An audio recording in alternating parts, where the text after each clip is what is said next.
na salachi gereno na akwụkwọ akụkọ nke tata bụ Wednesday ahịa nkwọ abalị 4 nke ọnwa abụọ afọ 2026.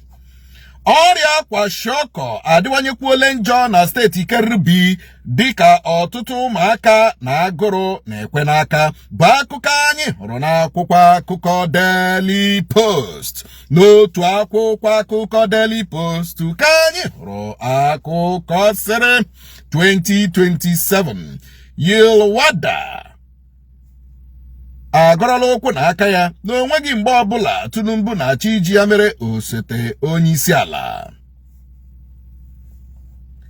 Mmadụ 17 ka e gburu dịka ndị obu egbe wakporo otu obodo na steeti Benue bụ akụkọ ọzọ gbara n'akwụkwọ akụkọ Daily Post na akwụkwọ akụkọ Vanguard ka anyị hụrụ akụkọ sịrị ndị uwe ojii agbanyụọla oshi nnama a chọrọ izu n'otu obodo na Sokoto dịka ha napụtara egbe ndị a jiri bịa ohi ndị a.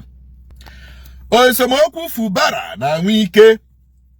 Mbata Tinubu batara n'okwu a ga-eme ka ọgbaghara dịwanyekwuo njọ ka Jega kwuru bụ akụkọ ọzọ gbara n'akwụkwọ akụkọ Vanguard.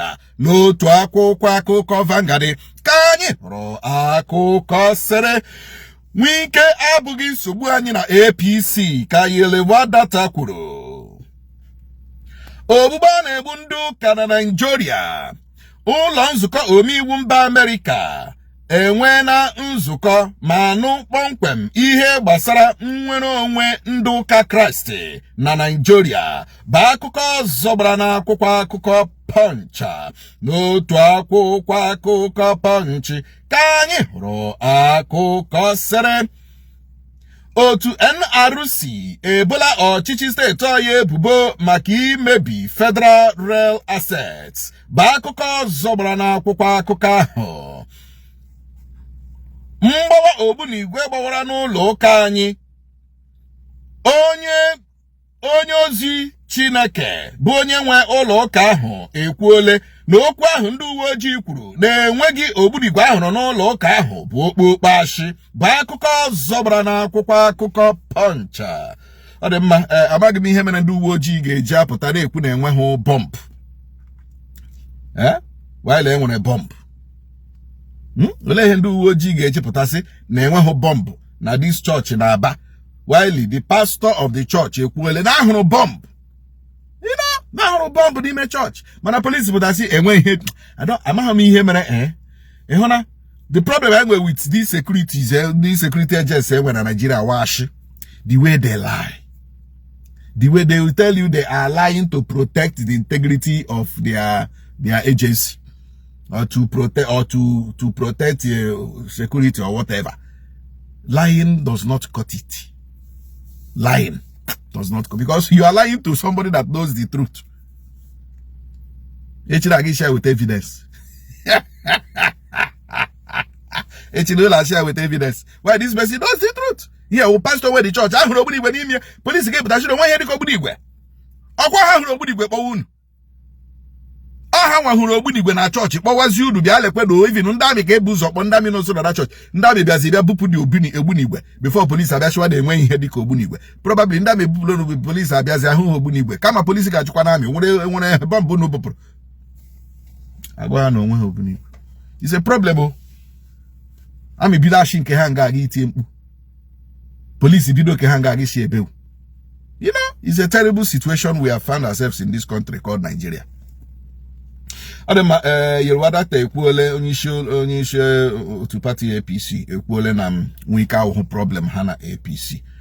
Adema mana Wike o problem na Rivers State.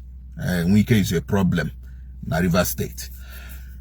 Adema ndị bi na Kano etiele bewu dịka ndị obu egbe na-achị nnama nọ na-agagharị na streeti enwere na Kano na-ekereketa owulo na-atụghị ụjọ ọbụla bụ akụkọ anyị hụrụ n'akwụkwọ akụkọ Nigerian Tribune. N'otu akwụkwọ akụkọ Nigerian Tribune ka anyị hụrụ akụkọ sịrị ndị obu egbe bandit awakporo otu obodo na Kaduna tọrọ ụmụ agbọghọbịa otu nwaanyị di ya nwụrụ anwụ mụrụ. Ndị uwe ojii akpụpụla otu nwoke n'ụlọ ụlọikpe maka ebubo iri nde naira 90 bụ akụkọ ọzọ gbara n'akwụkwọ akụkọ Nigerian Tribune na akwụkwọ akụkọ The Nation ka anyị hụrụ akụkọ sịrị ọchịchị steeti Lagos etoola nkwanye ugwu akwanyela Fela n'ụdị Grammy honor. Ọgbaghara PDP Wike Makinde alụwakwala ọgụ ọzọ bụ akụkọ ọzọ gbara n'akwụkwọ akụkọ ahụ.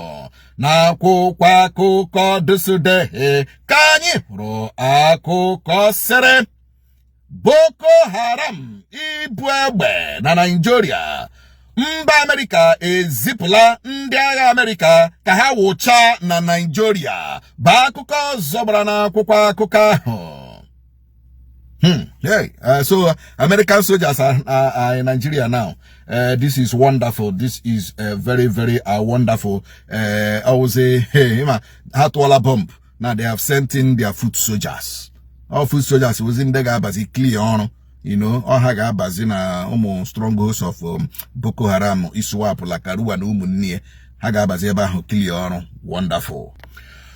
Ọkọmba ebuole otu nnochie na ụmụ akwụkwọ abụọ na Sokoto bụ akụkọ anyị hụrụ n'akwụkwọ akụkọ Dusudee. N'otu akwụkwọ akụkọ Dusudee ka anyị hụrụ akụkọ sịrị ebubo na ọ na-eji ego akwado iyi ndụ egwu. DSS akpụpụla Malami nwa ya nwoke n'ụlọ ikpe n'ịtụ ha agọ 5 maka nke a.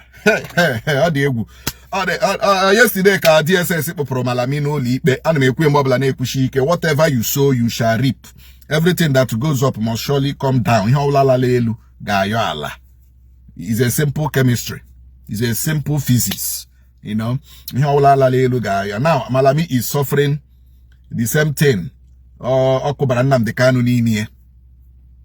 Malami ozugbo ọ na-eshi na prison na-apụta ka court shicha release from prison ka ọ na-apụta lekwe n'ihu gate prison nga DSS eburie back to DSS custody tige na room ahụ etile Nnamdi Kanu ọwụ otu mshi mere ma ndị na-akpa anwụrụ ọwụ ihe mshi meme ndị ọjọọ ndị iberibe ndị ihu amaghịgote maka na the truth owo no matter this position you find yourself today, Nigeria will not protect you when you leave that position. I want to tell you, when you're struggling war, if you say you are a governor today and you leave that seat tomorrow, this country, Nigeria, will not protect you. Eligwe will not protect you. Allah will not protect you. You will be on your own. That is why again, no chichi. Give me hama. Give me the man happy. Give happy ibushu munegi. Give happy cause insecurity. So we all know these things. We know these things, you know. So Malami, that was the architect of the problem and the Kanu facing, is now facing the same problem. Now, the first count charge would that Malami able to the case file, and then finance Boko Haram and the ISWAP, Butia na Tebu Malami as AGF, Attorney General of the Federation of Nigeria. Malami refused to prosecute them. Malami actually filed the cheap one at Dosdubin. Malami will file Zodioku that he will not prosecute them. While they many investigation, choptali and then the go ego she remove ego, his sponsor Boko Haram, his sponsor ISWAP, Malami Akushie file. He didn't want to prosecute them. Now Malami is answering on their behalf as a financier of Ghana terrorism. Am I here? Keto call him Ghana black, or Port call him Keto black, or Keto call him Port black. This is just the beginning of Malami's problem. Kailewe ma February 28th, my guy granted a bail. Amami na got a bail age. Oh, to a bail.